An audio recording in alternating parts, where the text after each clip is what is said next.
Assalamualaikum warahmatullahi wabarakatuh. Alhamdulillahi rabbil alamin. Wassalatu wassalamu ala asrafil anbiya'i wal mursalin wa ala alihi wa sahbihi rasulillahi ajmain. Amma ba'du. Yang saya hormati Ibu Sukma Megilda, SE, SY, MPD, beserta teman-teman mahasiswa-mahasiswi seperjuangan yang saya banggakan. Baiklah, sebelum saya menjelaskan ke materi, izinkan saya memperkenalkan diri. Perkenalkan, nama saya Puspa Septiani Sujana, NIM 2020 01943, Prodi Akuntansi Syariah. Baiklah, langsung saja saya menjelaskan materi yang selanjutnya, yaitu UF dan penerapannya dalam ekonomi Islam. Definisi UF dan dasar hukumnya. Dalam kajian usul fikih, adat dan UF digunakan untuk menjelaskan tentang kebiasaan yang berkembang di masyarakat. Kata UF secara etimologi yaitu sesuatu yang dipandang baik dan diterima oleh akal sehat. Sementara adat adalah sesuatu perbuatan yang dikerjakan secara berulang tanpa hubungan rasional. Dalam konteks ini, adat dan UF adalah sesuatu yang telah biasa berlaku, diterima dan dianggap baik oleh masyarakat. Secara terminologi, UF didefinisikan sebagai kebiasaan mayoritas umat, baik dalam perkataan maupun perbuatan. Menurut istilah ahli syara, tidak ada perbedaan antara UF dan adat atau kebiasaan. Namun, dalam pemahaman biasa diartikan bahwa pengertian adat lebih umum dibandingkan dengan UF. Dengan demikian, suatu kebiasaan dapat dikatakan sebagai UF jika memenuhi hal-hal berikut. Pertama, kebiasaan itu harus disukai banyak orang. Yang kedua, kebiasaan harus dilakukan secara berulang-ulang. Yang ketiga, kebiasaan itu harus populer dan dikenal oleh banyak komunitas.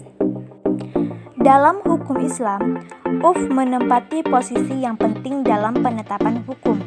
Hal ini karena UF menjadi kebiasaan yang berlaku di masyarakat secara membudaya di tengah-tengah masyarakat. Oleh karena itu, adat dan UF menjadi pertimbangan dalam menetapkan hukum yang telah dirumuskan menjadi kaidah umum, yaitu al-adah muhakkamah dan al-tasabit bil al-urfi ka al-tasabit bil al-nas. Adapun kehujjahan UF dan dalil syara didasarkan atas argumen-argumen berikut. Yang pertama, firman Allah pada surah Al-A'raf ayat 17, yang artinya, jadilah engkau pemaaf dan suruhlah orang mengerjakan yang makruh serta berpalinglah dari orang-orang yang bodoh. Yang kedua, ucapan sahabat Rasulullah SAW Abdul bin Mas'ud, yang artinya, sesuatu yang dinilai baik oleh kaum muslimin adalah baik di sisi Allah, dan sesuatu yang mereka nilai buruk, maka ia buruk di sisi Allah. Melalui ayat di atas, Allah memerintahkan kaum muslimin untuk mengerjakan yang makruh. Adapun yang disebut sebagai makruh itu sendiri ialah yang dinilai oleh kaum muslimin sebagai kebaikan, dikerjakan berulang-ulang, dan tidak bertentangan dengan watak manusia yang benar yang dibimbing oleh prinsip-prinsip umum ajaran Islam. Kebiasaan yang benar harus diperhatikan dalam pembentukan hukum syara dan putusan perkara. Seorang mujtahid harus memperhatikan hal ini dalam pembentukan hukumnya, dan bagi hakim juga harus memperhatikan hal itu dalam setiap putusannya, karena apa yang sudah diketahui dan dibiasakan oleh manusia adalah menjadi kebutuhan mereka, disepakati dan ada kemaslahatannya. Klasifikasi UF dalam berbagai aspeknya. Dalam kajian usul fikih, seperti yang telah dibahas oleh para ushuliyun, bahwa UF dapat diklasifikasikan menjadi 3 aspek kajian. Pertama, UF dilihat dari aspek bentuk materialnya. Kedua, UF dilihat dari aspek cakupannya. Ketiga, UF dilihat dari aspek keabsahannya sebagai dalil untuk dijadikan sandaran hukum Islam. Ditinjau dari segi materialnya, UF dikalifikasikan menjadi dua macam, yaitu UF qauli dan UF amali. UF qauli yaitu kebiasaan masyarakat yang menggunakan kebiasaan tertentu untuk mengungkapkan sesuatu sehingga makna ungkapan itu ialah yang dipahami masyarakat. Yang kedua, UF amali ialah kebiasaan masyarakat yang berkaitan dengan perbuatan biasa atau muamalah keperdataan.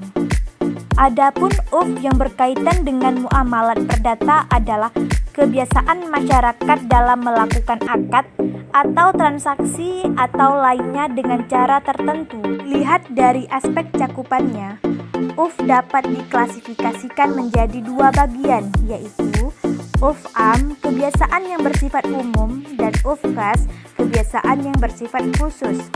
Adapun yang dimaksud dengan UF am adalah kebiasaan tertentu yang berlaku secara luas di seluruh masyarakat dan di seluruh daerah.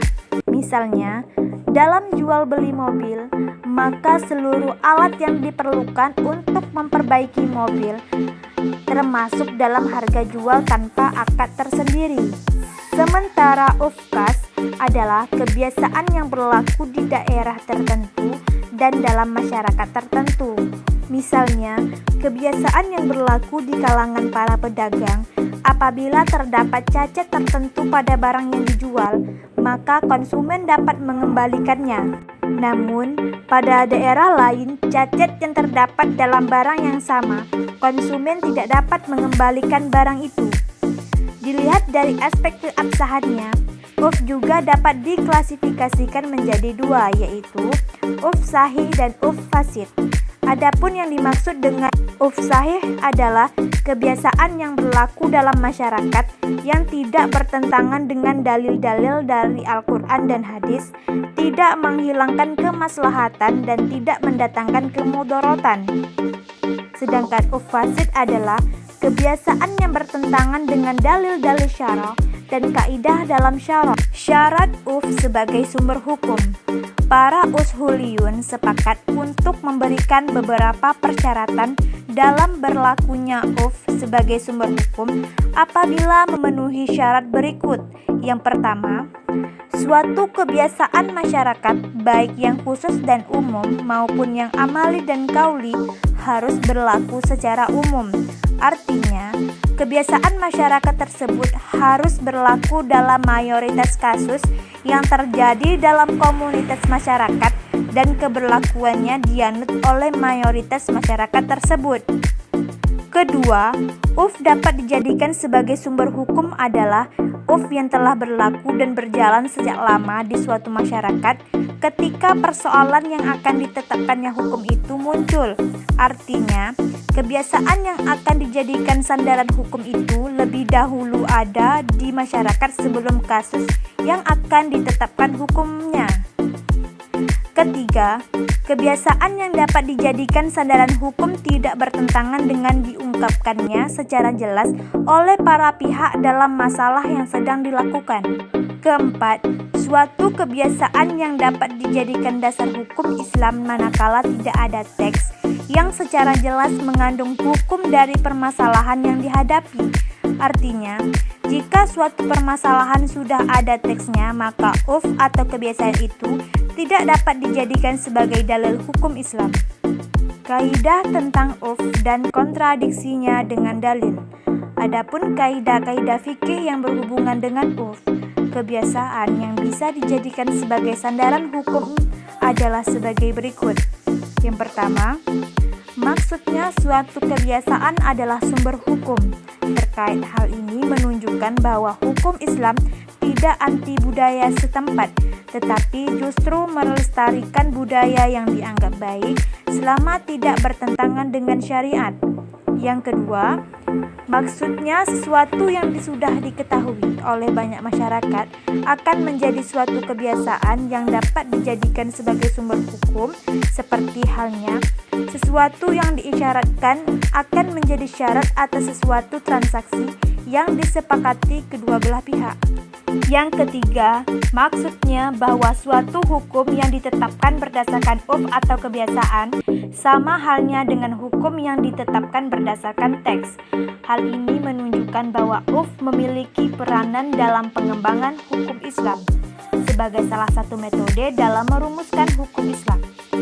Yang keempat, maksudnya bahwa perubahan suatu hukum akan dipengaruhi oleh perubahan waktu dan tempat di mana hukum tersebut diformulasikan. Kedudukan urf dalam pandangan fuqaha. Para fuqaha dalam mazhab fikih pada dasarnya bersepakat untuk menjadikan urf secara umum selama tidak bertentangan dengan syariat Islam sebagai dalil hukum Islam atau hujjah syariah. Perbedaan pendapat di antara mereka terjadi mengenai limitasi atau batasan dan lingkup aplikasi dari urf itu sendiri. Oleh karena itu, Mustafa Dib al-Bugha dalam kaitannya kehujahan urf sebagai dalil hukum mengemukakan sebagai berikut. Pertama, setiap kebiasaan masyarakat Arab terdahulu yang kemudian dikonfirmasi secara positif sehingga ia menjadi hukum syara, maka para ulama usul bersepakat bahwa kebiasaan semacam ini mengikat secara syar'i dan menjadi hukum Islam. Yang kedua, kebiasaan urf masyarakat Arab yang terdahulu yang kemudian dibatalkan secara eksplisit oleh syariat sehingga menjadi haram hukumnya, maka para ulama usul sepakat bahwa kebiasaan tersebut harus dihindari oleh segenap umat muslim. Inilah yang dalam istilah usul fikih sebagai urf fasid. Dengan demikian, secara umum urf dapat dijadikan sebagai dalil dalam penetapan hukum Islam. Perbedaan dalam penggunaan urf sebagai sumber hukum hanya terjadi pada porsi dalam penggunaannya itu sendiri.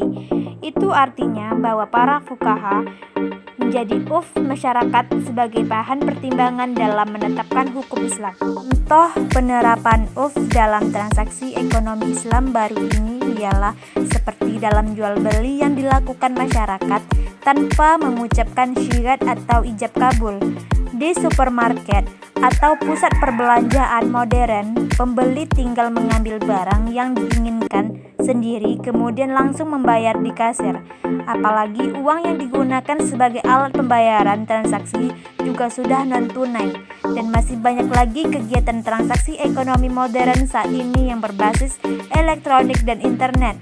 Walaupun tidak seperti syirat yang dijelaskan di literatur klasik, namun karena mengandung arti yang menunjukkan kerelaan dari kedua belah pihak, maka didapat simpulkan bahwa hukum transaksi modern tersebut boleh berdasarkan urf. Baiklah, sampai di sini penjelasan mengenai urf dan penerapannya dalam ekonomi Islam.